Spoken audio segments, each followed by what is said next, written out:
ہمارے گاؤں میں جب فصل کٹ جاتی اور اناج کے ڈھیر کھیتوں میں چمکنے لگتے تو کسانوں کی آنکھوں میں بھی چمک آ جاتی۔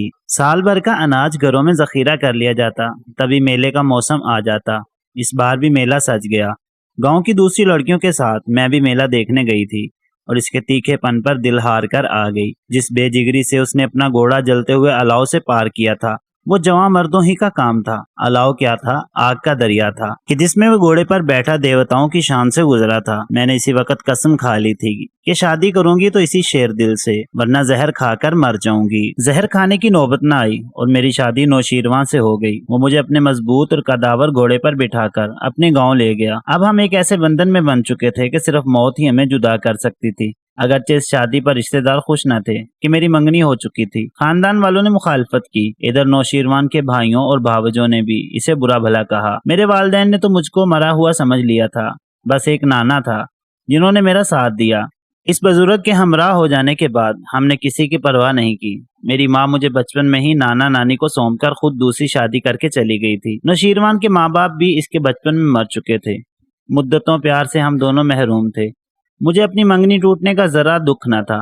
جس باپ نے پلٹ کر خبر نہ لی، اس کے بھائی کے بیٹے کی دوسری بیوی کیوں بنتی؟ ابا نے نانا پر بہت دباؤ ڈالا مگر وہ ڈٹ گئے۔ کہا کہ اس کو پال پوس کر بڑا ہم نے کیا، تم نے تو عید برات پر بھی ایک ٹکا بچی کے ہاتھ پر نہ رکھا۔ اب وارث بننے آ گئے ہو۔ میری نواسی 18 برس کی ہو چکی ہے۔ زبردستی لے جاؤ گے تو میں کورٹ چلا جاؤں گا۔ دیکھتا ہوں تم کیسے کرتے ہو کندنی کی شادی اپنے بھتیجے سے۔ نانا کی دلیری سے میں ایک جہنم سے بچ گئی۔ جس کے ساتھ میرا باپ شادی کرانا چاہتا تھا، وہ پہلے سے 5 بیٹیوں کا باپ، مجھ سے عمر میں دگنا تھا۔ محض اولاد نورینا کی چاہ میں مجھ سے بیاہ رچانا چاہتا تھا۔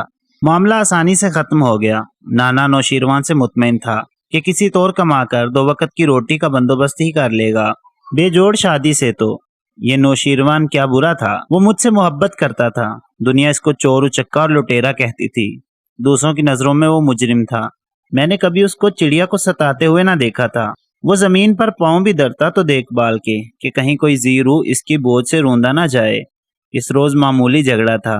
کسی کمزور پر کسی طاقتور نے ناحق ہاتھ اٹھایا تھا۔ کمزور بیچارہ کیا مقابلہ کر سکتا ہے؟ ضمیر سے نہ رہا گیا۔ میں نے اس کا دامن تھاما بھی مگر وہ نہ رک سکا اور مظلوم کی مدد کے لیے میدان میں کود پڑا۔ جھگڑنے والوں میں ایک پولیس والے کا سالہ تھا۔ سمجھ لو کہ مقابلہ پولیس سے تھا اور ان کے ہاتھوں میں بندوقیں بھی ہوتی ہیں۔ نوشیروان تنہا تھا اور وہاں گولیاں چل گئیں۔ گولی نوشیروان کا جگر چیرتی ہوئی نکل گئی اور وہ وہیں تڑپ کر ڈھیر ہو گیا۔ یوں پولیس والے نے دشمنی کا بدلہ میرے سہاگ سے لیا، جس کا قصور اتنا تھا کہ وہ ایک طاقتور کی کلائی پکڑ کر مظلوم کو بچانے گیا تھا۔ اس کا اپنا تو کوئی معاملہ نہ تھا۔ کتنی جلد زندگی کے خوبصورت دن تمام ہو گئے۔ ایک میرا منا راجا ہی میرا غم گسار تھا۔ کیسے کہوں کہ اس کے بعد مجھ پر کیا بیتی؟ راجا کی پیدائش سے پہلے بھی میں نے نوشیروان کو کوئی جرم کرتے نہ دیکھا تھا۔ وہ قسم کھا کر کہتا تھا، لوگ جھوٹ کہتے ہیں۔ میں نے کبھی چوری نہیں کی، جھوٹ نہیں بولا، کسی کو نہیں ستایا۔ یوں ہی بس دشمنی میں حوالات پہنچ جاتا ہوں۔ بیٹے کی پیدائش سے اتنا خوش تھا کہ رات کو اٹھ کر اللہ تعالیٰ کے حضور سجدہ شکر ادا کیا کرتا تھا۔ کہتا تھا، خدایا تو نے یہ نعمت بن مانگے دی ہے، میرے جگر کے ٹکڑے کو کوئی دکھ نہ دینا اور نہ اس کا دکھ مجھ کو دکھانا۔ نوشیروان کے مرنے کے بعد میری دنیا اندھیری ہو گئی۔ غم سہنے کو تنہا رہ گئی۔ لاکھ زمانے کو یقین دلانے کی کوشش کی کہ میرا ساتھی برا نہ تھا، وہ مجرم نہ تھا، کسی نے یقین نہ کیا۔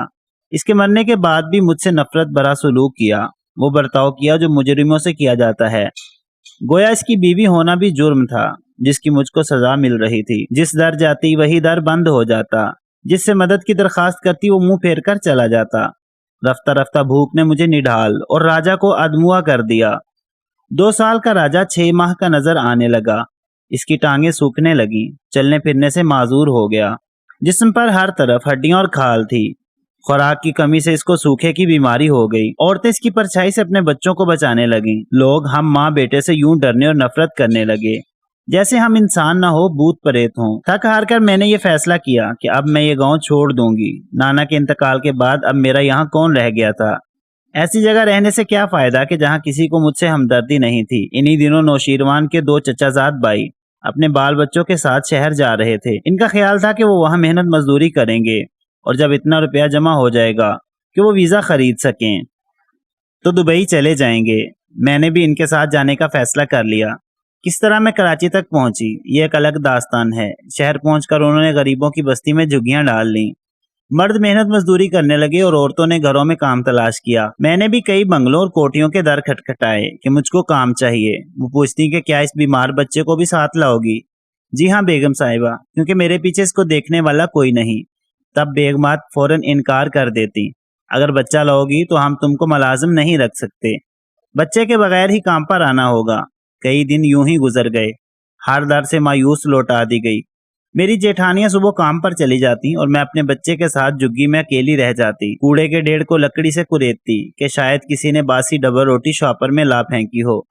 بھوک سے تنگ آ کر میں نے فیصلہ کر لیا کہ بچے کو جھگی میں ہی چھوڑ کر کام پر چلی جایا کروں گی۔ دونوں بھاوجوں کے بچے بڑے تھے، وہ بھی کوٹھیوں میں کام پر لگ گئے۔ آخر مجھے بھی اپنے لختے جگر کو زندہ رکھنا تھا۔ جس جھگی میں رہتی تھی اس کے سامنے ہی ایک اور جھگی بنی ہوئی تھی جس میں ایک گداگر عورت اپنے بچوں کے ساتھ رہتی تھی۔ وہ اور اس کا لنگڑا شوہر بھیک مانگنے جاتے تھے، کبھی اپنے بچے ساتھ لے جاتے اور کبھی جھگی میں چھوڑ جاتے۔ یہ عورت میرا حال دیکھ رہی تھی، اس کو اندازہ ہو گیا کہ بہت مجبور ہوں۔ وہ بولی، اپنا چھوٹا بچہ لڑکی کے پاس چھوڑ جاتی ہوں، تم بھی میری بیٹی کے پاس بچہ چھوڑ کر کام پر چلی جایا کرنا۔ اس کی لڑکی 8-9 سال کی تھی۔ یہ عورت اکثر مجھ کو کھانا بھی دیا کرتی تھی۔ وہ مجھ پر ترس کھاتی اور میں اسے اپنا ہمدرد سمجھتی تھی۔ ایک دن اس کے شوہر نے کہا کہ اگر تم بھی گداگری کر لو تو اچھا گزارا ہو جائے گا۔ تمہارا لڑکا کمزور ہے، لوگ اس پر ترس کھا کر تم کو پیسے دے جائیں گے۔ بس اسٹاپ کے پاس ایک چادر فٹ پاتھ پر بچھا کر بیٹھ جانا اور بچہ ساتھ بٹھا لینا۔ میں نے اس کام سے انکار کر دیا کیونکہ بھیک مانگنے کو میرے ضمیر نے گوارا نہ کیا۔ تاہم اپنا بچہ اس کی لڑکی کے حوالے کر کے خود کام پر جانے لگی۔ درمیان میں وقفہ مل جاتا تو جھگی میں واپس آ کر بچے کو دیکھ جاتی اور کچھ کھلا پلا بھی دیتی۔ اس لڑکی نے چند دن تو راجا کا خیال رکھا، پھر وہ بھی بیزار ہو گئی۔ اس نے میرے بچے کی پرواہ کرنا چھوڑ دی۔ اپنے چھوٹے بھائی کو اٹھا کر وہ سڑک پر جا کھڑی ہوتی، کبھی میدان میں کھیلتے بچوں کے پاس چلی جاتی اور اپنی بوریت دور کرتی۔ راجا جھگی میں اکیلا پڑا رہتا۔ کئی بار ایسا ہوا کہ میں ایک گھر کام کر کے جلد واپس آئی، دیکھا کہ راجا جھگی میں نہیں ہے۔ وہ کھسک کھسک کر میدان کے درمیان پہنچ جاتا اور میرے انتظار میں دھوپ میں بلکتا رہتا۔ کبھی کبھار وہاں سے گزرتے ہوئے کوئی خدا ترس بندہ اس کو اٹھا کر چھاؤں میں بٹھا جاتا۔ دوسری جھگیوں میں سے کوئی عورت میدان سے گزرتی، اس کے پیاسے لبوں سے پانی کا کٹورا لگا دیتی، ورنہ وہ یوں ہی تڑپتا روتا اور چلاتا رہتا۔ ایک روز بیگم نے پلاؤ دیا اور میں دوڑی دوڑی میدان کی طرف گئی تاکہ اپنے بچے کو گرم گرم کھانا کھلا سکوں۔ وہاں پہنچی تو راجا کہیں نظر نہ آیا۔ آنکھوں تلے اندھیرا چھانے لگا۔ وہ جھگی میں، میدان میں، ادھر ادھر، دور اور نزدیک کہیں بھی نہیں تھا۔ میں دوڑتی ہوئی گداگر عورت کی جھگی میں گئی، وہ بھی خالی تھی، صرف بانس اور پرانے کپڑے لٹک رہے تھے۔ وہ بھکاری لوگ اپنا سامان اٹھا کر کوچ کر گئے تھے۔ آہ، میرا کلیجہ پھٹنے لگا۔ وہ میرے راجا کو بھی اپنے ساتھ لے گئے تھے۔ شاید اس عورت کے لنگڑے شوہر کا ہی یہ منصوبہ تھا جو اکثر مجھ کو گداگری پر اکسایا کرتا تھا۔ کہتا تھا کہ اگر تم ہماری مان لو تو تیرا یہ معذور بچہ بہت کمائی دے گا۔ انہوں نے اپنی منشا پوری کر لی اور میری گود کا پھول چرا کر لے گئے۔ ان بے رحموں نے یہ بھی نہ سوچا کہ اس کے بغیر میری زندگی کتنی اذیت ناک اور ویران ہو جائے گی۔ ایک راجا ہی تو میری جان، بے آب و گیاہ جہان کا پھول تھا جس کی خاطر جی رہی تھی۔ راجا کو کہاں کہاں نہیں ڈھونڈا، پاگلوں کی طرح سڑکوں پر پھرتی رہی۔ اس کو ڈھونڈتے پکارتے بھکارن بھی بن گئی، مگر وہ نہ ملا۔ بھلا کہیں کھوئے ہوئے لال بھی واپس ملتے ہیں۔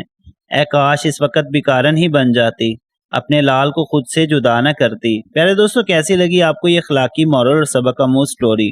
اگر اچھی لگی ہے تو اس ویڈیو کو لائک کر دیں، اور مزید اس طرح کی سٹوریز روزانہ سننے کے لیے ہمارے چینل اسرار اردو سٹوریز کو ضرور سبسکرائب کریں۔ شکریہ۔